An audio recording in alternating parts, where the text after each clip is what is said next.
आखिर देश में पता नहीं क्या चल रहा है। एक सड़क छाप गुंडा खुलेआम राहुल गांधी के घर में घुसकर उन्हें मारने की धमकी दे रहा है और रिएक्शंस हमको इस तरह से मिल रहे हैं जैसे कुछ नहीं हुआ हो। न्यू नॉर्मल बना दिया गया है।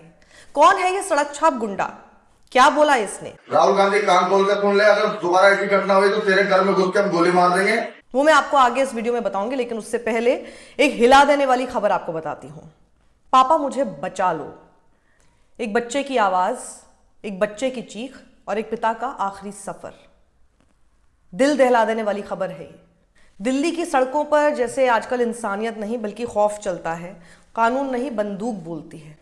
आज की कहानी सिर्फ एक मर्डर की कहानी नहीं है, बल्कि ये नाकामी है सिस्टम की और लाचारी है पुलिस की, और वहीं समाज की चुप्पी की। आज हम बात करेंगे नंद नगरी कांड की, जहां एक 15 साल के बच्चे को कुछ दबंगों ने घेर लिया और तभी उसने अपने पिता को कॉल किया और बोला, पापा मुझे बचा लो। दिल्ली का नंद नगरी इलाका, जो कि B1 सरकारी स्कूल के पास है। 15 साल का नाबालिग लड़का बिलाल, मैंने नाम बदल दिया है, बिलाल आप उसका नाम समझिए, क्योंकि ये बच्चा नाबालिग है और इसकी आइडेंटिटी मुझे छुपानी ही होगी। बिलाल कुछ दबंगों की भीड़ के हमले का शिकार होता है और जैसे ही दबंग उसे पीट रहे होते हैं, डर से कांपता बच्चा सबसे पहले फोन अपने पापा को लगाता है। जो कोई भी डरा हुआ सहमा हुआ बच्चा सबसे पहले करेगा, अपने पिता को फोन लगाएगा। पापा मुझे बचा लो। बच्चे की ये चीख, बच्चे की ये आह, उसकी पुकार सुनते ही पिता पहुंचते हैं।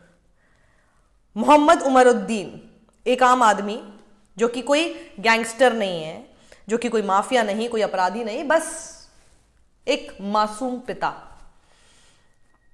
जो अपने बेटे को बचाने आया था। लेकिन यहां कानून नहीं था, यहां पुलिस नहीं थी, यहां सिर्फ दबंग थे, हथियार थे और सरेआम बिलाल के सामने उसके पिता को गोली से मार दिया गया। बिलाल के पिता वहीं गिर जाते हैं और जाहिर सी बात है, बिलाल की मां का रो रो कर बुरा हाल है। बिलाल सदमे में है। एक बच्चे के ऊपर सोचिए ना क्या बीतेगी। जिंदगी भर वो बच्चा, जो कि उसका कसूर नहीं है, वो अपने आप को इस गिल्ट में रख सकता है कि काश मैंने अपने पिता को फोन नहीं किया होता तो आज मेरे पिता जिंदा होते।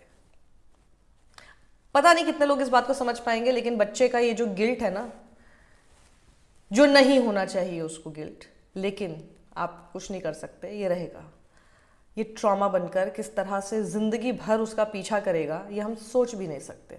इस पूरे इंसिडेंट से एक परिवार जैसे हमेशा के लिए ही टूट गया, और दूसरी तरफ एक बच्चा जो अपने सामने अपने पिता को गिरते देखता है, उसके ऊपर क्या बीत रही होगी।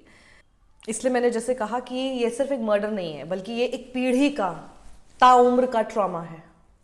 ये बच्चा जिंदगी भर उस गोली की आवाज नहीं भूल पाएगा, जिसकी वजह से उसके सामने उसके पिता ने दम तोड़ दिया। मतलब सोचना भी बहुत मुश्किल हो रहा है मेरे लिए कि क्या उसके ऊपर गुजर रही होगी। अब इस पर मेरे कुछ सवाल हैं। इस बीच पुलिस कहाँ थी? सिस्टम कहाँ था? पेट्रोलिंग कहाँ थी? CCTV मॉनिटरिंग कहाँ थी? कानून का डर क्यों नहीं था?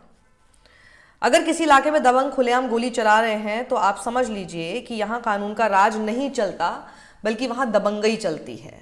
ये फैक्ट है, ये समझ सकते हैं। आज गरीब का बेटा मरे तो सिर्फ ये खबर बनती है, ऊपर से जब धर्म मुस्लिम हो तो कोई सहानुभूति भी नहीं दिखाता इस देश में। सबसे बड़ी तो विडंबना, सबसे बड़ी आयरनी और दुर्भाग्य हमारे देश का भी ये हो चुका है।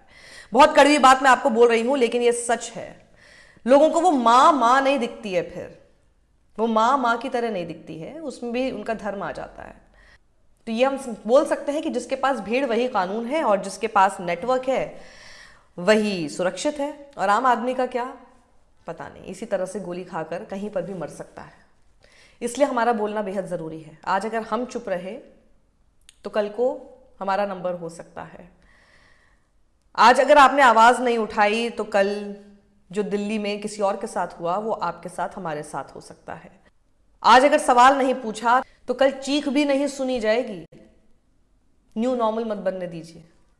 जैसे पता नहीं इस देश में कानून का डर है भी कि नहीं, पता नहीं। अब आप सोचिए, जो लीडर ऑफ अपोजिशन है Rahul Gandhi, comes from a family background जिसमें ऑलरेडी हम टेररिज्म का शिकार होते अपने देश के 2 पूर्व प्रधानमंत्रियों को देख चुके हैं, जिसमें एक राहुल गांधी के खुद पिता रहे राजीव गांधी, और दूसरा उनकी दादी, दोनों ही टेररिज्म का शिकार हो चुके हैं।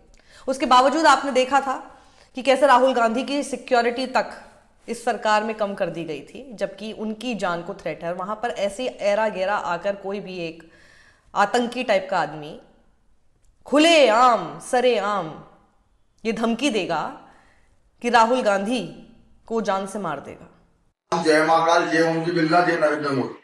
जिस प्रकार से भारत की संसद में कांग्रेस के 25 सांसदों ने खुदकर और श्रीमान लोकसभा अध्यक्ष ओम जी बिरला से जो गाली गलौज करी है, उसकी हम सभी भारतीय जनता पार्टी के कार्यकर्ता, कर्मी सेना के कार्यकर्ताओं में काफी रोष भी आते हैं। दोबारा ऐसी घटना हुई, उन सांसदों के घर में घुस के हम तोड़फोड़ करेंगे। और मुझे लगता है कि राहुल गांधी का आदेश पर यह घटना हुई है। राहुल गांधी कान खोल कर सुन ले, अगर दोबारा ऐसी घटना हुई तो तेरे घर में घुस के हम गोली मार देंगे और इसका जिम्मेदार प्रशासन होगा। हमारा प्रशासन से निवेदन है कि बातचीत सांसद के ऊपर कार्रवाई होनी चाहिए। मोदी सरकार के मंत्री किरण रिजिजू जी का जो बयान आया उसको सुनने के बाद हम लोग काफी गुस्से में हैं। अगर 24 घंटे के अंदर गिरफ्तारी होती है उन 25 सांसदों की तो ठीक है, इस सभी के हम गोलियां मारेंगे एक एक करके।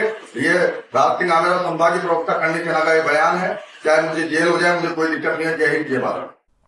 कानून का राज कहां है और कानून का डर कहां है?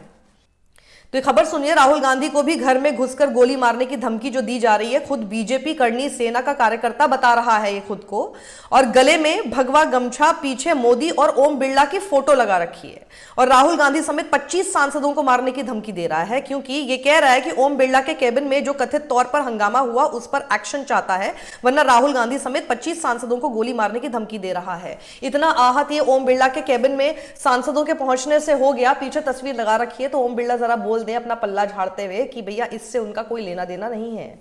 नरेंद्र मोदी सामने आके बोल दें कि इस शख्स से उनका कोई लेना देना नहीं है, ताकि इस देश के सिस्टम और इस देश की पुलिस को ये मैसेज तो मिल सके कि हाँ भैया इसके खिलाफ कार्रवाई कर सकते हैं। आप अगर चुप रहेंगे, जो खुलेआम इस तरह से बोल रहा है, तो क्या मैसेज जाएगा आप सोचिए। और इसलिए मैं अब गृह मंत्रालय से पूछना चाहती हूँ कि अभी तक इस गुंडे, या गुंडा क्यों, मैं तो उसको आतंकी बोलूंगी, इस आतंकी के ऊपर क्या कार्रवाई हुई? ये जो अपने आप को नेता बता रहा है बीजेपी का, करनी सेना का, ये किस हैसियत से आपकी तस्वीरों को इस्तेमाल कर रहा है और उसके बाद इस तरह की बात कर रहा है, जिसमें बेसिकली ये आहत भी, इसकी जो भावनाएं आहत हुई हैं वो आपको लेकर हुई हैं। तो आपको तो सामने आकर बोलना पड़ेगा, आपको इससे अपने आप को डिसोसिएट करना पड़ेगा, ताकि फिर पुलिस और कानून अपना काम कर सके। क्योंकि अगर आपका हाथ इसके ऊपर नहीं है तो प्लीज जनता के सामने आकर बोलिए, वरना आपकी चुप्पी को हम क्या समझेंगे ये शायद मुझे बताने की जरूरत नहीं है। इस वीडियो को आप ज्यादा से ज्यादा लोगों तक पहुंचाइए, क्योंकि आप याद रखिएगा कि जब सिस्टम सोता है तो अराजकता, और जब कानून शिथिल होता है तो अपराधी राज करते हैं। अगर ऐसा नहीं होने देना है तो शेयर कीजिए इस वीडियो को ज्यादा से ज्यादा। सत्यमेव जयते।